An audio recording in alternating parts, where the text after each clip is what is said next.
नंदोत्सव की एक बात ऐसी है जिस पर प्रायः लोगों का ध्यान नहीं जाता है, लेकिन आज हम उस पर ध्यानाकर्षित करना चाहते हैं। नंदोत्सव के प्रकरण का श्लोक है, विष्णो राराधनार्थाय स्वपुत्रस्योदयाय च। नंद बाबा अपने पुत्र बालकृष्ण का जन्मोत्सव मना रहे हैं।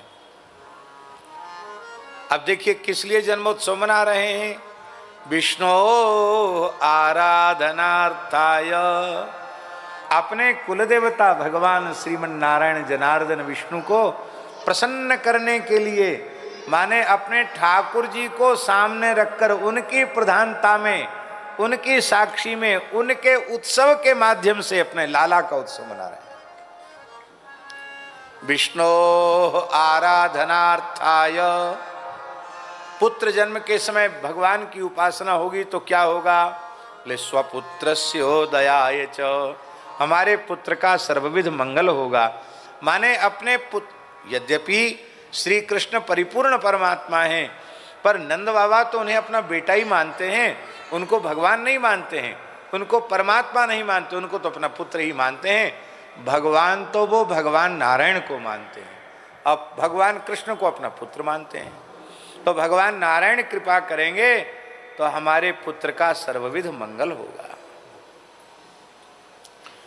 दूसरी बात, विष्णु आराधनार्थाय, इस उत्सव का प्रयोजन क्या है। नंद बाबा सोच रहे हैं हमारे कुल देवता जो भगवान जनार्दन श्रीमन नारायण हैं,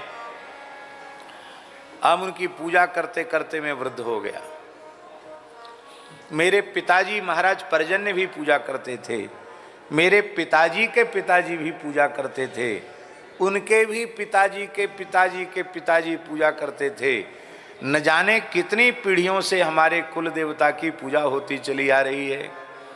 मैं ऐसा भाग्यहीन कि आगे कौन पूजा करेगा, कोई संतति नहीं थी, पर आज नारायण ने कृपा की है, हमारे घर में ठाकुर जी के नए सेवक ने जन्म लिया है, इसलिए नारायण के पुजारी का उत्सव है।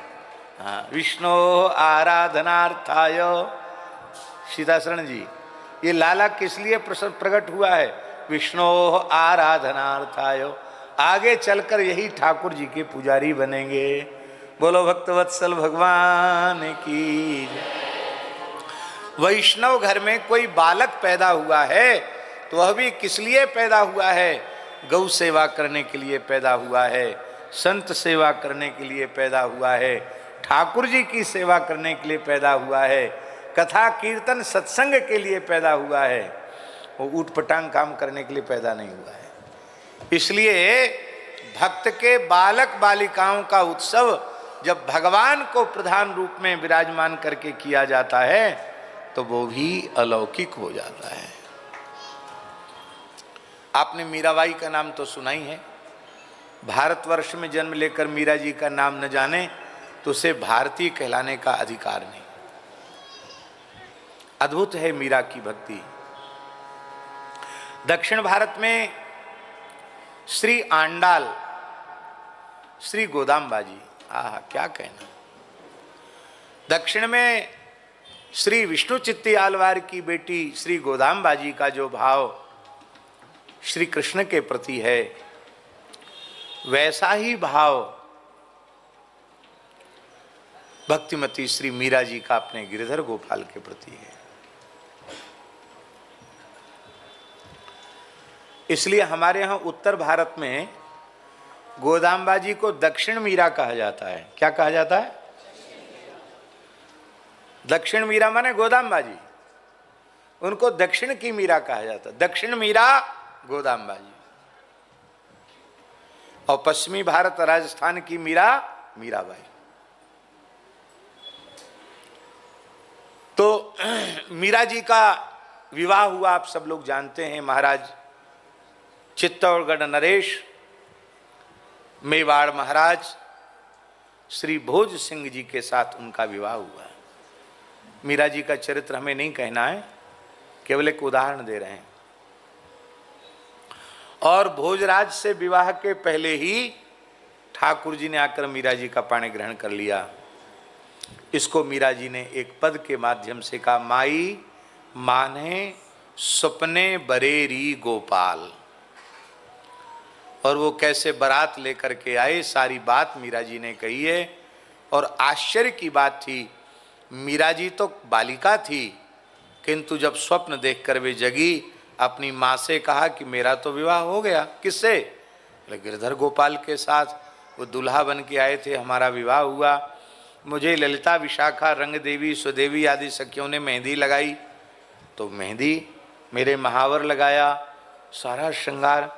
इतना ही नहीं, जो नंद बाबा ने आकर चढ़ावे में आभूषण दिए थे, उन आभूषणों को जब मीरा जी ने अपनी माँ को दिखाया तो माँ रो पड़ी। अरे ये सपना सपना नहीं है, ये तो सच्ची घटना है। पर बेटी, रजवाड़ों का काम है, ये तेरा भाव है तो अपने हृदय में छिपा के रखो। भगवान ने भी कह दिया था कि तुम मने मत करना, मैंने तो तुमको अंगीकार कर लिया है, पर लौकिक रूप से तुम्हारा विवाह हो तो उसको मना मत करना, क्योंकि तुम्हारे पति भी महान भक्त हैं और उनके जीवन में आने से तुम्हारी भजन में बाधा नहीं पड़ेगी, उनका भजन भी पुष्ट होगा और तुम्हारी भक्ति भी आगे बढ़ेगी। तो ध्यान दें, जिस समय मीरा जी की भांवर पड़ रही थी, भांवर जानते ना, सप्तपदी, उस समय भी मीरा जी की गोद में उनके ठाकुर जी थे। प्रत्यक्ष रूप में मीरा जी के ठाकुर जी मीरा जी की गोद में थे, मानो वो अपने ठाकुर के साथ भांवरी ले रही थी। और अप्रत्यक्ष रूप में संसार के लोगों को नहीं दिखाई पड़ रहा था, लोगों को यही अनुभव हो रहा था कि मीरा जी की चुनरी का छोर भोजराज के पटका के साथ बंधा हुआ है। लेकिन वस्तुतः ये दृश्य जो लोगों को दिख रहा था वो सच्चा नहीं था। सच्ची बात ये थी कि श्री श्याम सुंदर के पीतांबर से श्री मीरा जी के नीलांबर का छोर बंधा हुआ था। ठाकुर जी खुद चल करके भांवरी ले रहे थे। ये बात हम क्यों बोल रहे हैं? आप लोग सोचेंगे आप ये बात क्यों बोल रहे हैं? ये बात हम इसलिए बोल रहे हैं कि विवाह जो शुद्ध लौकिक उत्सव है, मीरा जी की भक्ति ने उसे अलौकिक बना दिया। इसलिए हम लोगों को अपने जीवन को सफल बनाने के लिए भगवान के शरणागत हो जाना चाहिए। जो भगवान से विमुख प्राणी है ना, उनका जीवन उनके लिए भी अभिशाप बन जाता है। और जो भगवत शरणागत जीव हैं, भगवत सन्मुख प्राणी हैं, उनका जीवन अपने लिए भी वरदान बन जाता है और दूसरों के लिए भी मंगलमय हो जाता है। बोलो भक्तवत्सल भगवान की जय।